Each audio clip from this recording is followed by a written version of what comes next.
Now to the presidential race. We still don't know who Vice President Kamala Harris will pick as her running mate, but we are getting a look at what their schedule will be. The duo are expected to tour several battleground states next week, and it kicks off in Pennsylvania. This comes after Harris held a rally in Georgia last night, which included a performance by rapper Megan Thee Stallion and a dare to former President Trump. Listen. I do hope you'll reconsider to meet me on the debate stage.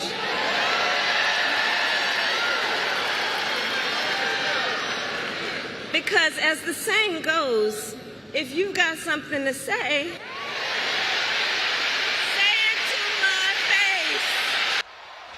For more on this, let's bring in CBS News Chief White House correspondent Nancy Cordes. Nancy, that sounded like an effort to coin a phrase. I predict we'll see that phrase on Harris T-shirts not too long from now. But what do we know about this battleground state tour that she will take with her new running mate, and who might that be? That is the million-dollar question, Errol. Everyone is reading into the fact that this tour, and you put up a graphic of it, maybe we can see that again because it's quite extensive, that the campaign says the vice president is going to be taking with her running mate, whoever that is, starting next week, Tuesday. And the fact that that tour starts in Philadelphia, Pennsylvania, before moving on across the country to Wisconsin, Michigan, North Carolina, Georgia, Arizona, Nevada. The fact that it starts in Philadelphia is leading many to conclude that Pennsylvania Governor Josh Shapiro is the one who is eventually going to get the nod. Why wouldn't you start off with a big kickoff in his home state, which also, by the way, happens to be the biggest battleground state in the country? Now, the campaign is trying to tamp down that speculation. They insist that the vice president hasn't even made her choice yet. She herself said that yesterday.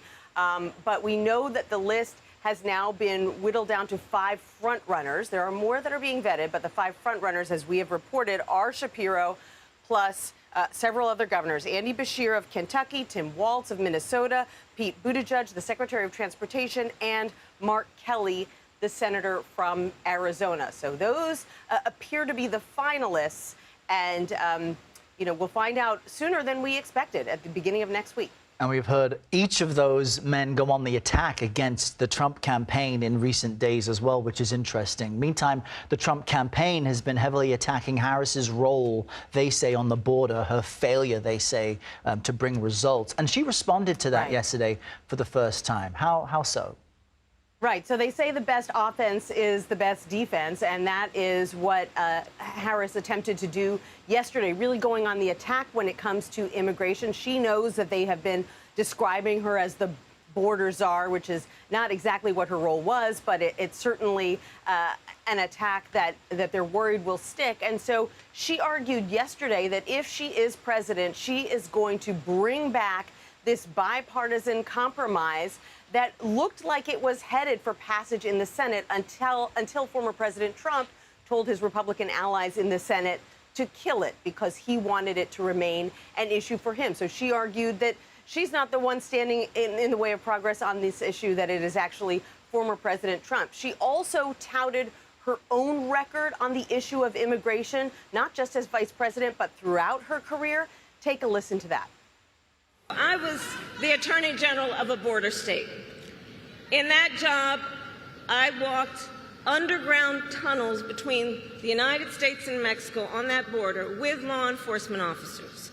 I went after transnational gangs, drug cartels, and human traffickers that came into our country illegally.